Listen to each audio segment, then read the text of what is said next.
So hey guys, welcome back to our channel. This is voice of Tarun. இன்றைக்கி நம்ம ஆல்னோ zero அப்படின்ற இந்த ஒரு எபிசோட் 1ஓட ஒரு ஷார்ட் லைன் தான் பார்க்க போகிறோம்.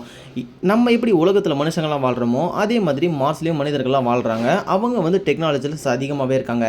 இந்த ஒரு விஷயம் எர்த்தில் இருக்க பீப்புள்ஸ்க்கும் மார்ஷியன்ஸ்க்கும் தெரிய வருது. ஸோ இவங்க ரெண்டு பேருக்குமே தெரிய வந்தோடனே வழக்கம் போல் ஒரு போர் வந்து ஆரம்பிக்குது. அந்த 15 வருஷத்துக்கு முன்னாடி நடந்த போரில் மார்ஷியன்ஸ் வந்து எர்த்தை வந்து கோலமாக ஆக்கிடுறாங்க. ஸோ அந்த ஒரு டைம்லேருந்து 15 வருஷத்துக்கு அப்புறம் திரும்பவும் ஒரு போர் வருது. இந்த கதையில் மொத்தம் மார்ஸில் ஒரு ஹீரோ இருக்காரு, நம்ம எர்த்தில் ஒரு ஹீரோ இருக்காரு, 2 ஹீரோயின்ஸ் இருக்காங்க. ஒரு எபிசோடுமே கரெக்டாக முடிகிற டைமில் அடுத்த எபிசோட் பார்த்தே ஆகணுன்ற மாதிரி கண்டிப்பாக எபிசோடுக்குன்னு ஒரு ட்விஸ்ட்டை வச்சு தான் இந்த ஒரு அனிமையை முடிக்கிறாங்க. இந்த அனிமையோட கதை பிடிச்சிருந்துச்சுன்னா எபிசோடு 1 கீழே ரெடியாக பிளேலிஸ்ட்டில் இருக்குது. மறக்காமல் கீழே இருக்கக்கூடிய அந்த ரெடி டு பிளேவை தொட்டு பார்த்தீங்கன்னாவே ஃபர்ஸ்ட் எபிசோடு வரும். நான் இப்போ தான் புதுசாக சேனல் ஸ்டார்ட் பண்ணியிருக்கிறதுனால என்னோடய வாய்ஸில் கொஞ்சம் சில பல ப்ராப்ளம்ஸ்லாம் இருக்கலாம். பட் நான் உங்களுடைய சப்போர்ட் மூலிமா போக போக எல்லாத்தையும் திருத்திப்பேன்.